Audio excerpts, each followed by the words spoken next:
دونوں گھاؤ بڑے گہرے اور جان لیوا تھے۔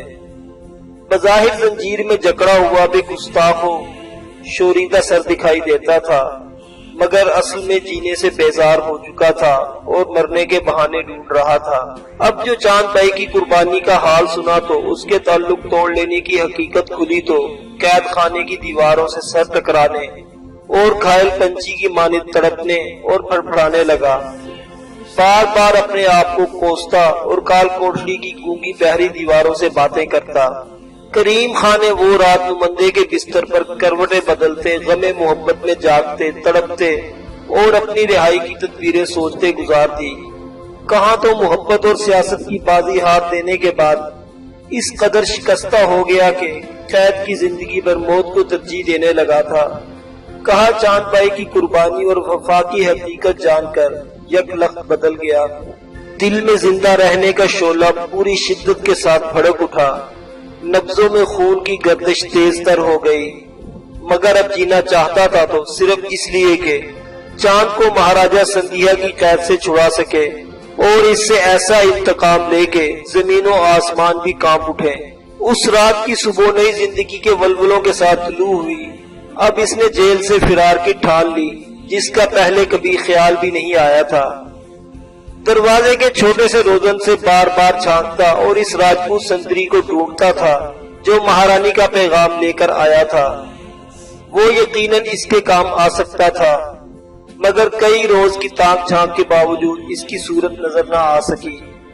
یہ امید بن گئی تھی کہ شاید مہارانی کی طرف سے پھر کوئی پیغام آئے، لیکن یہ آس بھی پوری نہ ہوئی۔ دن، ہفتے، مہینے گردش حالات کی گرد اڑاتے گزرتے چلے گئے۔ دل میں زندگی کا جو شعلہ بھڑکا اسے وقت کی سرد مہری بجھانے پر تلی ہوئی تھی۔ مہاراجہ سندھیا کے سلوک سے معلوم ہوتا تھا اسے کبھی رہا نہیں کرے گا اور وہ اسی کال کوٹڑی میں تڑپ تڑپ کر گھٹ گھٹ کر مر جائے گا، مگر کریم خان اب جیل میں مرنے کے لیے تیار نہ تھا۔ اسیری پر تیسری برسات گزر رہی تھی، کئی دن سے جھڑی لگی تھی۔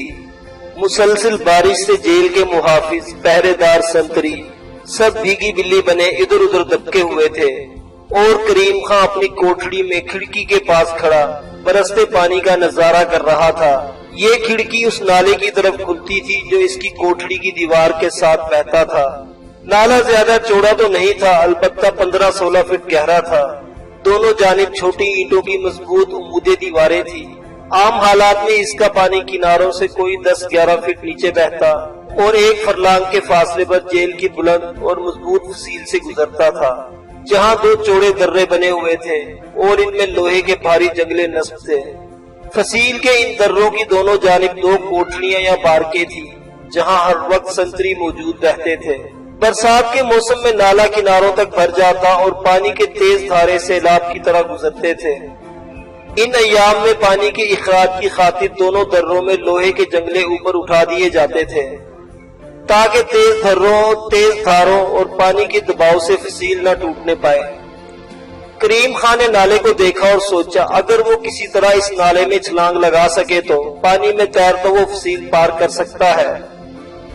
یوں تو اس عرصے میں فرار کی کتنی ہی تدبیریں سوچی تھیں، مگر یہ تدبیر سب سے بہتر تھی اور اس پر صرف برسات کے موسم میں عمل ہو سکتا تھا جب نالا کناروں تک بھر جاتا تھا، ورنہ عام حالات میں اس کا پانی 10-11 فٹ نیچے بہتا اور اس میں کودنا موت کو گلے لگانے کے مترادف تھا، کیونکہ اتنی بلند عمودی دیوار پر چڑھ کر کنارے تک پہنچنا ناممکن تھا۔ پھر فصیل کے دروں میں آہنی جنگلے بھی نیچے گرے رہتے اور صرف برسات کے دنوں میں اوپر اٹھائے جاتے تھے۔ فرار کی یہ تدبیر خطرناک ضرور تھی، کیونکہ اگر کوئی پہرے دار نالے میں کودتا ہوا دیکھ لے تو اسے بندوق کا نشانہ بنا سکتا تھا، لیکن کریم خان نے قسمت آزمائی کا فیصلہ کر لیا۔ ساون کا مہینہ آدھا گزر چکا تھا اور نالا صرف ساون بھادو میں کناروں تک چڑھتا تھا۔ اس کے پاس فرار کے لیے صرف 1.5 مہینہ تھا۔ اگر وہ کسی طرح نالے کی طرف کھلنے والی کھڑکی کو مضبوط سلاخیں اور اپنے پاؤں کی زنجیر کاٹ سکے تو رہائی ممکن تھی۔ کوٹھڑی کے اندر لوہے کی زنجیر ہر وقت اس کے پاؤں میں رہتی تھی، جس کا مضبوط آہنی کڑا دیوار میں پیوست تھا۔ یہ اہتمام اس لیے ضروری سمجھا گیا تھا کہ کریم خان فرار کی سوچ بھی نہ سکے۔ اب اس نے کسی ایسی چیز کی تلاش شروع کر دی جس سے پاؤں کی زنجیر اور کھڑکی کی سلاخ کاٹ سکے، لیکن ایسی چیز دستیاب کہاں سے ہوتی؟ اس کی نظر دیوار میں پیوست لوہے کی ایک سلاخ پر پڑی جو غالباً دوسرا کڑا نصب کرنے کے لیے ٹھوکی گئی اور اسی حالت میں چھوڑ دی گئی تھی۔ کریم خان نے اس سلاخ کو اکھاڑنے کی کوشش کی۔ کھانے میں اسے ہفتے میں 2 بار گوشت دیا جاتا تھا۔ اس نے چند ہڈیاں احتیاطاً چھپا لی تھی۔ انہی کی نوک سے پختہ دیوار کو کریدتا رہا اور کئی روز کی لگاتار کوشش سے آخر سلاخ اکھاڑنے میں کامیاب ہو گیا، جو 5-6 انچ سے زیادہ طویل نہ تھی۔ اس کامیابی پر 13-14 دن کی مسلسل محنت اور مشقت بھی بھول گیا۔ اب اس سلاخ سے پاؤں کی زنجیر کی کوئی کڑی یا اس کا قبل توڑنے کی کوشش شروع کر دی، مگر کوئی کوشش کامیاب نہ ہو سکی۔ اس ساری جدوجہد میں ساون بیت گیا، بلکہ بھادو کی کئی تاریخیں بھی گزر گئی، لیکن زنجیر اتنی مضبوط ثابت ہوئی کہ کریم خان کی ہمت جواب دے گئی۔ برکھا رود اس کی بدنصیبی پر آنسو بہاتی رخصت ہو گئی۔ نالے کا پانی پھر سے اترنا شروع ہو گیا۔ کتک کے مہینے میں اس کی سطح 10-11 فٹ تک گر گئی۔ کریم خان سر پکڑ کر بیٹھ گیا، کیونکہ اب نالے کے راستے فرار کی کوشش ہی بے سود تھی۔ سوچنے لگا شاید قدرت کو اس کی رہائی منظور نہیں۔ ہمت پر مایوسی چھانے لگی۔ حوصلوں کی دیواریں گرتی ہوئی نظر آئیں، مگر چاند کی اسیری اور مجبوری کا خیال نبضوں میں آگ سے بھر دیتا۔ دولت راؤ سندھیا سے انتقام لینے کی تڑپ کسی پہلو چین نہ لینے دیتی تھی۔ اب فرار کی نئی تجویزیں، نئی تدبیریں سوچنے لگا۔ اصل مسئلہ پاؤں کی زنجیر تھی۔ جب تک یہ زنجیر نہ ٹوٹے فرار ممکن نہ تھا۔ نہ جانے کس آہن گر نے یہ زنجیر ڈھالی اور اس کا قفل تیار کیا تھا۔ کریم خان کی ساری کوشش بیکار ثابت ہوئی۔ وقت کچھوے کی رفتار سے گزرتا رہا۔ بد نصیبی کے دن کچھ ایسے طویل ہو جاتے ہیں کہ ایک ایک لمحہ ایک ایک صدی محسوس ہونے لگا۔ اس کشمکش میں اسیری کا 4تھا سال گزرنے لگا اور برسات کا موسم پھر آ لگا۔ اب کے ساون کے ساتھ ہی موسلا دھار بارشیں ہونے لگی۔ کریم خان اپنی کال کوٹڑی میں زنجیر پہنے پھر کھڑکی سے نالے کو دیکھ رہا تھا، جس کی سطح چند ہی روز میں بلند ہو گئی اور پانی کناروں سے چھوتا ہوا بہنے لگا۔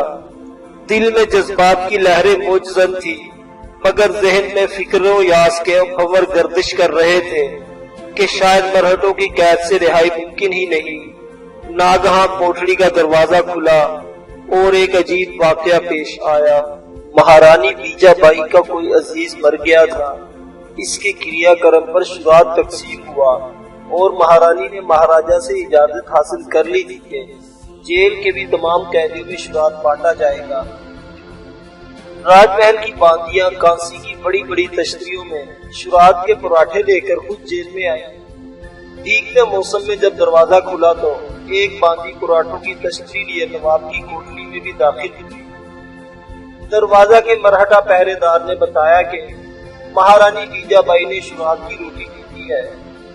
باندی نے نواب کی آنکھوں میں آنکھیں ملائی، کچھ اشارہ کیا اور کریم خان اسے دیکھ کر دنگ رہ گیا۔ وہ کی تھی۔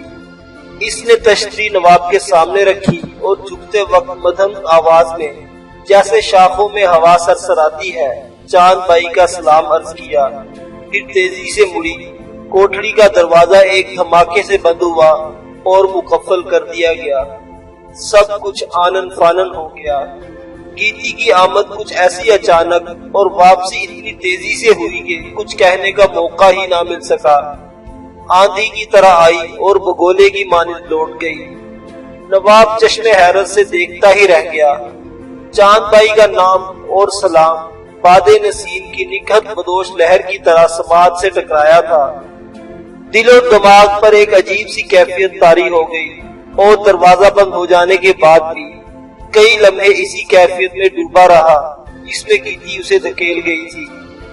یہ خود رفتگی دور ہوئی تو شراد کا خیال آیا، مہارانی بیجا بائی کا کوئی عزیز کا کریا کرم، گیتی کی آمد، چاند کا سلام، سب ایک ہی زنجیر کی کڑیاں تھیں۔ ایک کے بعد دوسرا پراٹھا اٹھایا تو ضرورت سے زیادہ بھاری لگا، جلدی سے چاک کیا تو اندر سے چھوٹا سا خنجر اور ایک لمبودری کنجی برآمد ہوئی۔ حیران رہ گیا، ان چیزوں کا مصرف سمجھنا مشکل نہ تھا، یہ شراد فرار کا پیغام لے کر آیا تھا۔ کنجی اٹھا کر پاؤں کی زنجیر کے قفل میں گھمائی تو فتح مسرت سے اچھل پڑا۔ وہ قفل جو 1.5-2 سال کے دوران متعدد کوششوں کے باوجود کھلنے کا نام نہ لیتا تھا، صرف دوسرے جھٹکے میں کھل گیا۔ اب وہ کم از کم کوٹری کے اندر آزاد تھا۔ اچانک خیال آیا، فرار کی فوری کوشش مناسب نہ ہوگی، ممکن ہے شراد بانٹنے والی نازک کلائیاں مروڑ دی جائیں۔ خنجر آستین میں چھپایا، پاؤں میں پھر زنجیر پہن لی اور قفل لگا کر کنجی شلوار کے نیفے میں محفوظ کر لی۔ زنجیر کھل گئی، مگر فرار کے لیے مناسب وقت کا انتظار تھا۔